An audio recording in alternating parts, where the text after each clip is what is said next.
Bonsoir et merci à tous de nous rejoindre pour la suite de Niveau de Soir avec le plateau de l'invité. Lucas Banqui, bonsoir et merci d'avoir accepté Bonsoir notre Charlotte, invitation. bonsoir à tous les fidèles téléspectateurs. Vous êtes journaliste et analyste politique. On va évoquer le dernier sommet de la CEDEAO axé sur le Niger. Justement, les dirigeants de la communauté économique des États de l'Afrique de l'Ouest se sont réunis ce jeudi à Abuja, au Nigeria, lors d'un sommet spécial axé sur le Niger, pays ayant récemment vécu un coup d'État militaire. Et il en est ressorti comme conclusion, entre autres, le déploiement de la force en attente de l'organisation pour restaurer l'ordre constitutionnel au Niger, la négociation avec la junte au pouvoir et le président ivoirien Alassane Ouattara qui a obtenu un feu vert pour coordonner une opération qui devrait démarrer dans les plus brefs délais. Voilà quelques points du communiqué final du sommet. Lucas Banqui, vous qui avez eu l'occasion justement de lire ce document, quelle est votre analyse? Est-ce que cette fois, ce communiqué est-il ambigu ou clair pour tous? Non, je crois que, au regard de tous les faits que nous sommes en train de vivre, notamment dans le dossier nigérien, nous sommes en droit de conclure que l'Afrique est en train de vivre un tournant décisif de son histoire.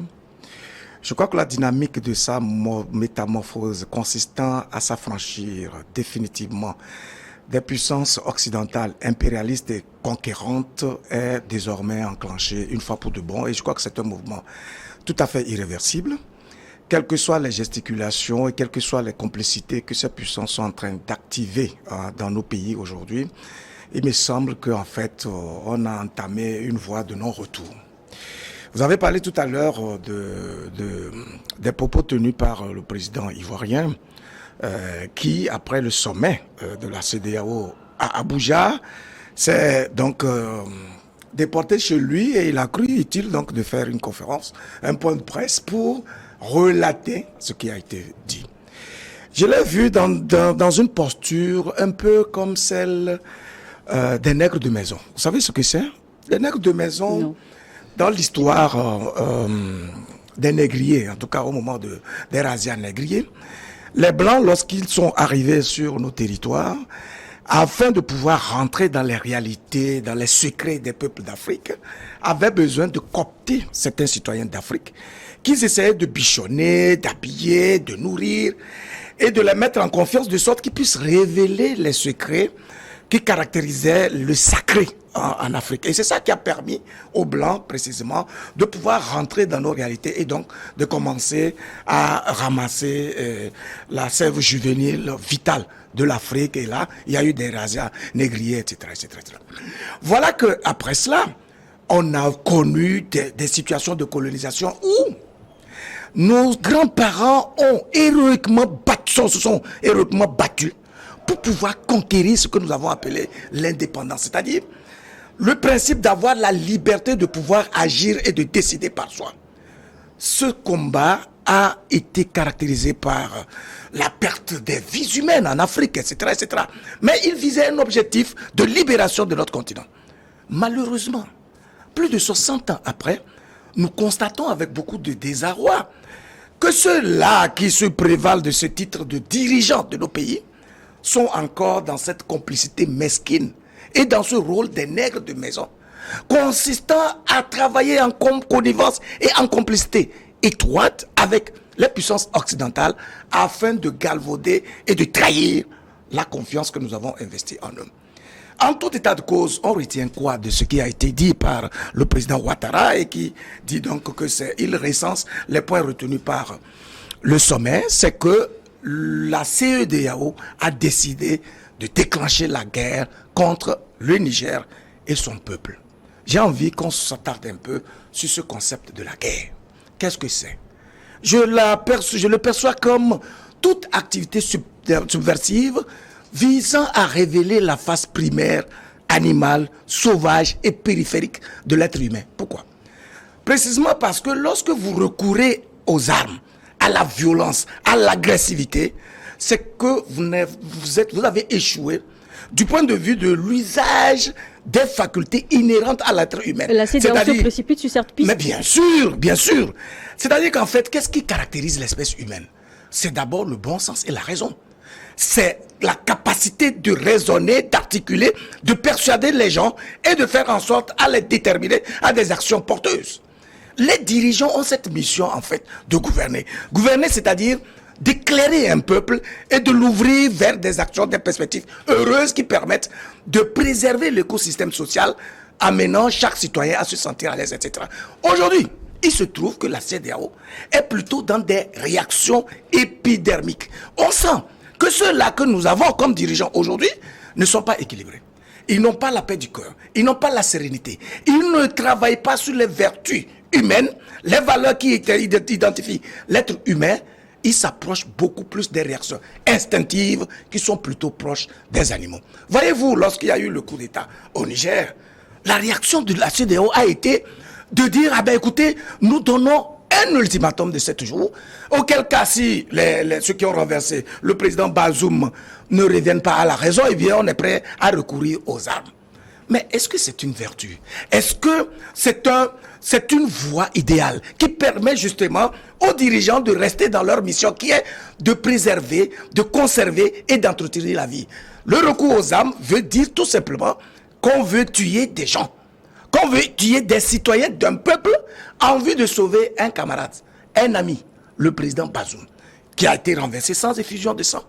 Et donc, aujourd'hui, la CEDEAO nous fait comprendre qu'elle est prête à utiliser des armes qui ne sont même pas fabriquées en Afrique, qui sont donc fournies par les conquérants d'hier, qui ont fabriqué l'arme dans le but, justement, de décimer la vie sur nos continents en vue de conquérir les ressources qu'ils considèrent comme étant des richesses pour sauver leur industrie, leur vie, etc. Et vis-à-vis des textes, la CEDEAO est-elle en droit de recourir à cette option d'intervenir militairement ou pas? Vous faites bien de recourir aux textes. Je crois que vous avez lu la charte de la CEDEAO ainsi que le protocole additionnel. Où avez-vous vu un élément qui dit que lorsqu'il y a un renversement de pouvoir dans un pays, il faut prendre des mesures économiques, financières et sociales contre un pays? Aujourd'hui, les sanctions qui ont été prises contre le Niger rappellent tristement les mesures qui avaient été prises contre le Mali lorsque le président Assimi Goïta avait pris le pouvoir et qui avaient amené les autorités maliennes à recourir à la Cour de justice de l'UEMOA. C'est quoi une Cour de justice? C'est une institution qui a été mise en place par cette communauté, qui est financée par l'argent du contribuable de cette communauté, en vue de faire quoi?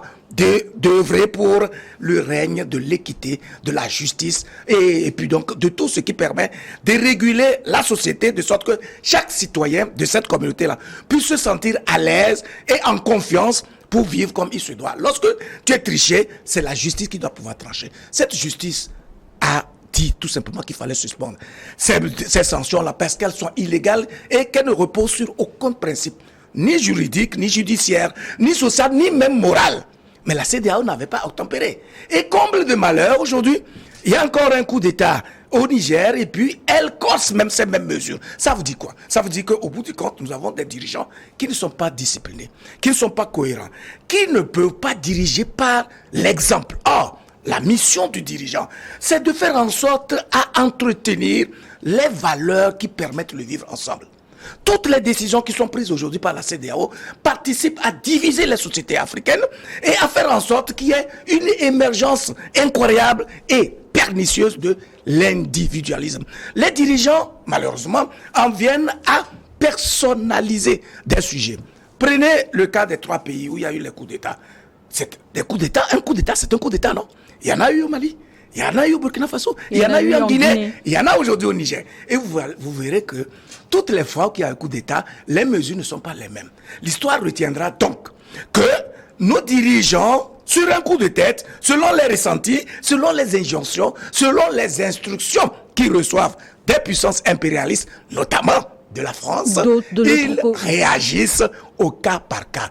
Et il n'y a pas plus maladroit, plus incohérent, c'est-à-dire plus insensé que de voir que devant un même fait, les réactions sont disproportionnées et ne sont pas les mêmes.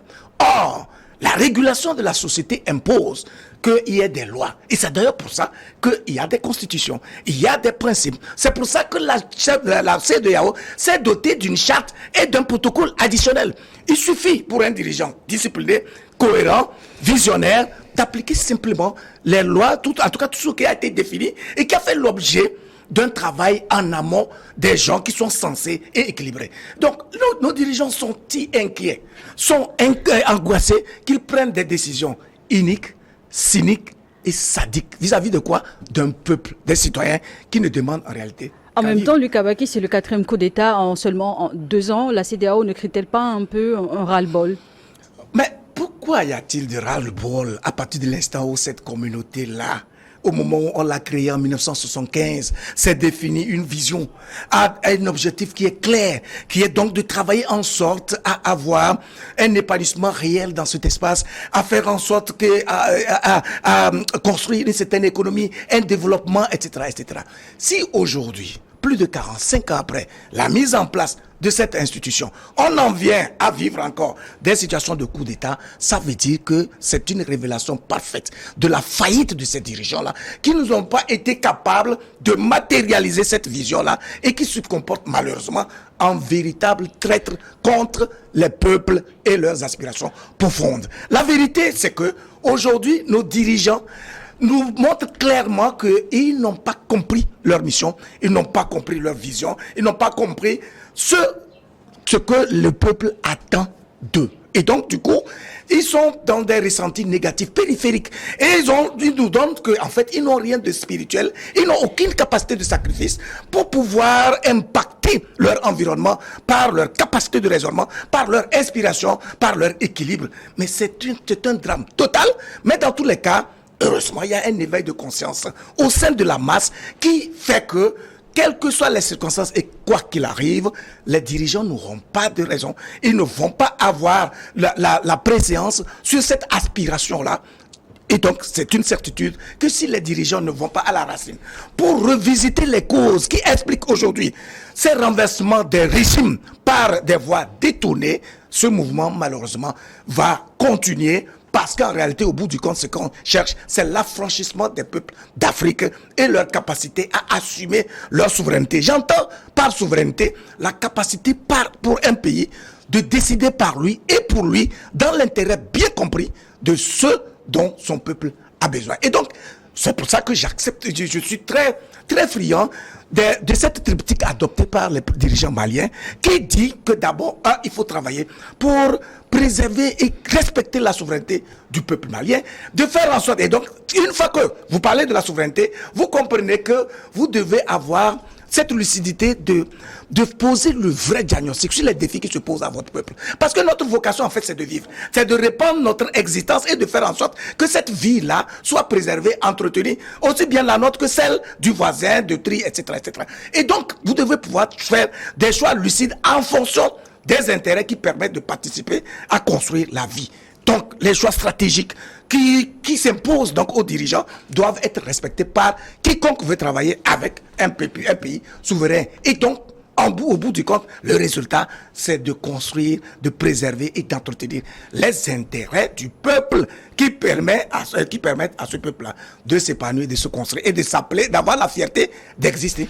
Et réunis jeudi à Abuja, les chefs d'État et de gouvernement de la CEDEAO ont entre autres ordonné l'activation des forces d'intervention. La grande question que se pose beaucoup sur le continent aujourd'hui, est-ce qu'une guerre peut intervenir au Niger? Non, mais c'est-à-dire que ces genres de mesures sont tellement contre nature qu'elles rendent compte de l'instabilité émotionnelle de nos dirigeants. Et du coup, ils sont plutôt dans le sensationnel et ils sont dans des déclarations qui relèvent d'une vue d'esprit, sans aucune emprise sur le réel. Voyez-vous comment la CEDEAO entend-elle enclencher une guerre contre le peuple nigérien? De quelle manière? Voilà le président Ouattara qui dit que, les pays sont prêts à envoyer c'est un pays dont le sien, entre 800 et 1000 soldats, le Niger, le Sénégal et le Bénin notamment, et d'autres pays sont prêts à les rejoindre. Le président pense à quel autre pays membre de la CEDEAO? Écoutez, il sort d'un sommet. Les conclusions d'un sommet sont censées être portés par tous ceux qui ont été membres, enfin, qui ont participé à ce sommet-là. À l'unanimité. Aujourd'hui, c'est 3 pays qui sont déjà disposés à envoyer les contingents ou des bataillons au Niger pour justement déloger les militaires et donc ramener le président Bazoum. Pourquoi donc ces 3 pays qu'il cite? Ça veut dire qu'il y a des réticences intérieures. Ça veut dire que beaucoup de chefs d'État ont bien compris le caractère insensé, animal et sauvage de ce recours aux armes qui rend justement compte de l'incapacité de nos dirigeants à persuader et à raisonner. De sorte que le pouvoir de leur verbe amène les gens à changer d'attitude. Y aurait-il des divisions internes sur le... Et c'est une évidence, c'est-à-dire que si vous voyez qu'il y a des gens, des chefs d'État qui ne parlent pas, qui sont réticents, et il y en a même qui s'opposent à l'idée de la guerre ou d'intervention militaire au Niger, c'est parce qu'en fait, il y en a qui sont encore lucides. Il y en a qui sont contraints de ne pas parler parce qu'ils savent que il y a des difficultés, mais ils sont conscients de ce que c'est une voie sans issue. Parce qu'on ne peut pas comprendre ce recours aux armes, aujourd'hui en ce 21e siècle, sur un continent qui est en train de se chercher du point de vue, du point de vue de la vie même de ce peuple, dans la précarité absolue. Vous recourez à des instruments qui ont été fabriqués par des conquérants, dans le but justement de venir vous intimider, vous inféoder. Et c'est sur ces instruments-là que vous recourez. Or, le leader, c'est celui-là qui a cette capacité du sacrifice et qui révèle le mieux les valeurs morales, les valeurs spirituelles, les valeurs intellectuelles par lesquelles il montre l'exemple à tout un peuple. Si nos dirigeants ne sont pas capables de gouverner aujourd'hui par l'exemple, ils vont devenir ridicules. Pourquoi? Parce que la connaissance est déversée partout. Ils ont cette maladresse de penser que le fait qu'ils soient dirigeants leur revêt d'un coup une suprématie en termes de connaissance, d'intelligence. Non mais c'est faux. Le leader, c'est celui-là qui travaille pour libérer les connaissances, les énergies, etc. C'est celui-là qui a la capacité d'écoute. Vous avez vu avec quelle hystérie les peuples d'Afrique se révoltent contre cette idée d'agression militaire contre un peuple souverain. Et tout cela, malgré tous ces ressentiments, malgré les réactions des parlements, etc., les gouvernants de la CEDEAO semblent dire « Nous avons déjà enclenché, on a embrayé sur la pédale de l'agression, on doit pouvoir y aller. » Pourquoi? Parce qu'il y a une honte intérieure. Parce qu'ils sont confus d'avoir déjà mis des pieds à un endroit qui n'a pas été assaini. La CEDEAO ne pouvait pas, en première réaction, menacer avec un ultimatum a échoué. Et justement. Et donc, puisqu'ils ne veulent pas accepter ce revers-là, parce que leur ego est autant amplifié, alors ils préfèrent aller tout droit dans le mur. Tout en sachant que le caractère opérationnel de cette mesure ne sera jamais effectif. Tout simplement parce que, dans les faits, il est impossible d'intervenir militairement aujourd'hui contre un peuple qui se dresse derrière ses dirigeants pour défendre la cause commune. Vous savez, j'étais entré avec un officier. La dernière fois, on discutait de ça. Il dit, une fois que le peuple est contre cette opération, elle ne peut jamais prospérer. Parce que l'un des critères d'évaluation ou en tout cas de diagnostic des interventions militaires, c'est d'abord de savoir quelle est la position de la majorité de la population. Une fois que la population est pour ses dirigeants, il est impossible d'envisager une intervention militaire. On attend de voir, après cette déclaration à l'emporte-pièce, avec autant de véhémence et d'énergie, comment le président Ouattara entend-il organiser cette opération pour sauver le soldat Bazoum? Le général Tchiani et ses hommes ont réuni dimanche dernier au stade de Niamey, quelques 30 000 personnes. C'est pour envoyer quel message? Mais le message, il est clair. Vous savez, moi, je m'amuse souvent à poser des diagnostics à partir de rien du tout. Par 2 ou 3 fois dans les rues, dans nos rues ici à Lomé, vous savez, il y a beaucoup de Djerma, beaucoup de Nigériens qui vendent des petits articles, voilà, dans les rues, etc. Et lorsque je les vois, j'essaye de m'amuser. Je dis, bah, tu es Nigérien? Il dit, oui, ben, écoutez, mais ton président, c'est Bazoum, non? Il dit, non, c'est pas Bazoum, hein. Bazoum, c'est djihadiste. Bazoum, c'est rebelle, etc. Ils ne comprennent pas français. Mais ils se débrouillent pour me convaincre que non, eux là, désormais c'est Tchiani, affaire de Bazoum là, ils ne sont pas dedans. Voilà des gens qui n'ont aucune culture intellectuelle, qui ont juste une vue, si tu veux, superficielle des enjeux politiques de leur pays, mais qui de façon spontanée, instantanée et naturelle s'expriment sur la situation de leur pays et dire non, j'ai interrogé plus de 5 à 6 personnes dans la rue, etc. Comme ça, juste par blague, et leur réaction est identique. C'est révélateur et même symptomatique de l'image que le président Bazoum reflète auprès de son peuple. C'est vrai que ce n'est pas un baromètre suffisant, mais c'est quand même suffisamment illustrateur de l'état d'esprit du peuple nigérien aujourd'hui. Mais c'est une question de bon sens. Pourquoi? Parce que lorsque vous avez un dirigeant qui a été élu dans des conditions, dans un attelage contre nature, où des adversaires politiques redoutables ont été systématiquement éliminés, et où même son élection a été violemment contestée, et il a fallu l'intervention d'un certain nombre de puissances occidentales, que la France puisse l'adouber, etc., pour qu'il devienne président. Et que dans ses actions, plutôt que de se concentrer sur les enjeux et les défis qui s'opposent à son peuple, il passe tout son temps à poser des pics, à provoquer ses voisins et à aller contre les actions unitaires qui permettent à ces pays-là, normalement, d'extirper de leur sein ce fléau pernicieux qui décime des vies que nous appelons le terrorisme. Et donc ce monsieur-là, malheureusement, fait de son pays le sanctuaire de toutes les puissances occidentales qui sont allées installer leur base là-bas, des États-Unis à la France, l'Allemagne, etc. Toutes les bases militaires des pays occidentaux se retrouvent aujourd'hui au Niger. Pourquoi ces puissances-là sont autant portées sur le sujet nigérien, alors qu'en réalité, ce pays-là est présenté dans le monde comme le plus pauvre?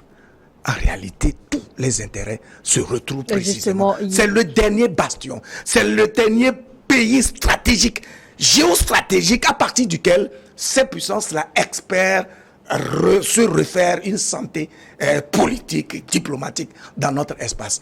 Le perdre veut dire que le glas est sonné quant à l'impérialisme, quant à l'influence des puissances occidentales, notamment de la France. Voilà pourquoi le président Macron a perdu tout équilibre, au point de convoquer un conseil de défense suite à un coup d'État qui se passe à 1000 lieues de chez lui, alors qu'il y a des soulèvements dans son pays, alors qu'il y a des réticences, des situations assez conflictuelles et difficiles à gérer dans son pays. Il n'a jamais convoqué un conseil de défense. Il n'a jamais trouvé les éléments lucides et intelligents par lesquels il doit pouvoir résoudre les problèmes endogènes liés à la vie des Français. Et c'est pour l'Afrique qu'il intervient. Et aussitôt après le sommet de la CEDEAO, il est le premier à dire, je soutiens fermement les initiatives qui ont également été prises. Voilà, c'est les deux pays qui aujourd'hui incarnent l'hégémonie, l'impérialisme et l'attitude conquérante des puissances occidentales. Et même, vous allez voir qu'à un moment donné, eux-mêmes, ils seront divisés parce que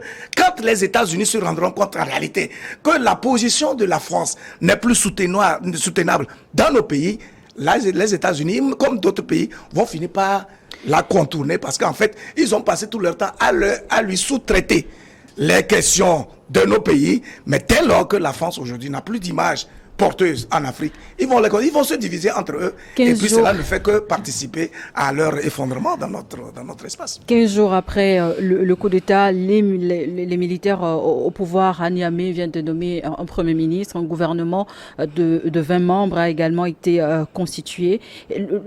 Les militaires sont-ils pas en train ainsi de marquer leur pas? Et même dans ces contextes, comment la CEDEAO compte-t-elle aujourd'hui pouvoir négocier le retour du président Bazoum au pouvoir? La CEDEAO est dans la gesticulation. Elle est désemparée, elle est dépassée par les événements. Elle n'a pas de solutions pratiques. Parce qu'en fait, elle n'a pas compris que son rôle devait être un rôle d'anticipation. L'organisation martèle toujours sur le retour au pouvoir du président Bazoum. Qu'on va préciser qu'il n'a toujours pas encore démissionné. On n'a pas besoin de sa démission. Il a été démis de ses fonctions, de fait, aussi bien par son peuple que par son armée. Mais vous n'êtes pas surpris quand même que ce soit la garde présidentielle, c'est-à-dire l'élite militaire formée exclusivement pour protéger la personne du président de la République qui se retourne contre la personne. Ça veut dire qu'en réalité, il a fini de présenter des carences, des manquements qui montrent qu'il n'a aucun soutien. Parce que normalement, son dernier rempart, c'est sa garde rapprochée, c'est sa garde présidentielle. Et si cette garde présidentielle, au-delà de tous les soulèvements sociaux qu'il y a eu au Niger et tout ce qu'il y a eu comme ressenti négatif, réaction, etc., qui dénonçait la gouvernance de Bazoum, si cette garde-là en vient à déposer son maître, ça veut dire que Bazoum n'était vraiment pas pour les intérêts du peuple nigérien. En tout état de cause, la CEDEAO n'a que ses yeux pour pleurer. Parce que malgré ses gesticulations, malgré ses péroraisons tonitruantes, il n'y aura rien qui va ramener, qui va convaincre les Nigériens de ce que les dirigeants actuels doivent renoncer à ce qu'ils ont déjà enclenché et qui a acquis l'approbation systématique de la majorité du peuple nigérien. Pourquoi? Parce qu'en réalité, ce qu'ils sont en train de prôner, en tout cas ce qu'ils sont en train de défendre, c'est le bien commun. Pourquoi? Parce que depuis des années, depuis que nos pays ont proclamé leur indépendance, il y a eu des accords coloniaux, il y a des relations pernicieuses et pécamineuses entre la France et ses anciennes colonies qui empêchent systématiquement le développement de nos pays. Et aujourd'hui, si on a des leaders qui s'inscrivent dans cette dynamique de couper ces fils-là et d'amener nos peuples à décider par eux, à assumer leur souveraineté, à vivre leur liberté et à faire face aux défis auxquels qui se présentent à eux, en vue de trouver des solutions endogènes pour assumer leur identité, je ne vois pas quelle force extérieure, quelle injonction pourrait amener ce peuple-là à changer de position. La CEDEAO maintient sa position de pression sur les militaires, par également les sanctions sont toujours prises en compte. La CEDEAO au sommet compte toujours explorer la voie diplomatique avec les militaires. Quelle est la médiation actuellement à Niamey? C'est fantastique. Moi, je revois encore le président Ouattara au sommet de ses 80 ans et plus, afficher des simagrées dans une communication comme celle qu'il a produite à la suite du sommet de la CEDEAO, où il donne le sentiment que c'est à leur corps défendant qu'ils ont été amenés à prendre des sanctions contre le peuple nigérien. Or, en réalité, ils savent très bien que ceux-là qui sont en train de viser, c'est-à-dire les nouveaux dirigeants nigériens, ne sont aucunement impactés par ces sanctions-là. C'est tellement inintelligent. Et qu'on se demande, mais pourquoi les gens sont dans cette position de poser des actes aussi abscons, qui consistent à punir un peuple qui en réalité n'a rien fait. L'objectif, c'est de créer un soulèvement à l'interne. Mais il y a beaucoup de pays qui ont subi des sanctions, dont mon pays, le Togo. En 1993, l'Union européenne a suspendu sa coopération ici, avec cet objectif de créer justement une situation ingouvernable, etc. Le pays a résisté pendant 13 ans. Et l'Union européenne, à un moment donné, a été obligée de reprendre la coopération sans que le régime du Togo ne tombe. Oui, ce qui veut dire tout simplement... Dans un Niger où la population vit avec un peu plus de $2 par jour, sont-ils dans la capacité de tenir longtemps? Écoutez, ces genres de mesures ne font que renforcer le sentiment patriotique. Ils poussent justement, ces sanctions-là, poussent le peuple à utiliser son énergie du désespoir. C'est-à-dire qu'à partir de l'instant où ces dirigeants et leur peuple se rendent compte qu'ils ne peuvent plus compter sur aucun partenaire fiable au plan international, ils se rendent compte qu'ils sont laissés à leur propre sort, ils reprennent les réflexes qui nous sont d'ailleurs imposés naturellement. Moi, j'ai envie que nos dirigeants se disent qui sont les premiers hommes qui sont descendus sur terre. Quand vous êtes premiers hommes, vous êtes dans une jungle où vous ne devez compter sur personne. Qu'est-ce que vous faites alors que vous êtes appelés à vivre? Vous allez réfléchir à comment faire pour trouver des solutions à votre besoin d'existence. C'est ce qui va arriver. Et justement, à Niamey, quelles sont les stratégies du pouvoir actuel pour faire face aux sanctions qui pèsent lourdement sur le plan économique? Ce n'est même pas un problème. Vous savez, nous avons tendance à nous inquiéter de la pauvreté matérielle. En fait, le vrai problème dont nous souffrons en Afrique ici, ce n'est pas tant la pauvreté matérielle. C'est le fait qu'on nous ait enlevé dans notre esprit, notre capacité à croire en notre intelligence, en notre richesse intellectuelle, spirituelle, morale, etc., etc. Parce que c'est par là que part le principe de la création de la richesse. Écoutez, prenez Dubaï. Dubaï, c'est un désert, non? Mais aujourd'hui, qu'est-ce que le peuple saoudien a fait de Dubaï au point où il devient un carrefour touristique pour tous les peuples du monde? C'est leur intelligence qu'ils ont utilisée pour justement transformer cet environnement-là en un environnement paradisiaque. Donc, ce qui veut dire tout simplement que même si le Niger est envahi par le désert, sous le sable aussi fin, il y a beaucoup de richesses. Il y a des potentialités qui sont là. Il y a l'uranium, il y a beaucoup de richesses dans le sous-sol nigérien. Mais l'esprit du Nigérien ne s'est pas accroché à cela, il n'a pas considéré cela comme étant des éléments ou bien des ressources qu'il peut capitaliser. Simplement parce que le blanc a fait en sorte à mettre dans notre esprit un doute et nous faire croire que nous n'avons pas cette capacité de réfléchir pour avoir la science infuse permettant de capitaliser, de matérialiser, etc. tout ce que nous avons dans notre environnement. Mais alors, en vérité, Dieu n'est pas aussi idiot pour nous créer dans un environnement où il n'y a rien que nous puissions transformer pour garantir notre vie. Vous voyez? Donc, il faut comprendre que si les gens ont pu transformer leur désert en des paradis, les gens ont utilisé la mer pour faire des terres où ils cultivent, etc. et nourrissent leur peuple, c'est que nous avons ce défi devant nous, surtout qu'aujourd'hui il est révélé que aussi bien notre sous-sol que notre sol, que notre environnement, le climat, le soleil, etc., les fleuves, etc., ce sont des atouts inestimables qui doivent provoquer le déclic de l'épanouissement, du développement de l'Afrique, mais à condition qu'il commence à croire en lui, en son intelligence et en sa capacité à transformer son environnement. Les possibilités de sortie de crise. Il faut revenir aux facultés humaines qui consistent d'abord à raisonner, à analyser, à être objectif, à être honnête, à être sincère. Quand vous êtes droit dans vos bottes et vous êtes un homme de conviction et de vision, votre parole a un pouvoir impactant. Vous voyez, lorsque nous raisonnons comme ça, à une émission, si au bout du compte, vous vous rendez compte qu'à travers les commentaires, 80% ou plus adoubent ce que vous dites, ça veut dire que vous êtes dans la vérité. Ça veut dire que ce que vous dites là peut convaincre les autres et les déterminer à une action. Voilà ce que nous attendons de nos dirigeants. Est-ce que les positions qu'ils prennent permettent de convaincre leur masse, la population pour lesquelles, au nom de qui ils parlent? Si ce n'est pas le cas, ils doivent savoir qu'en fait, ils se sont égarés. Et ce n'est pas une fin en soi. Ce n'est pas le fait que vous ayez égaré, ce n'est pas vous soyez égaré, n'est pas un problème. Mais là où c'est dangereux, c'est d'être incapable de faire votre face et de prendre la bonne voie.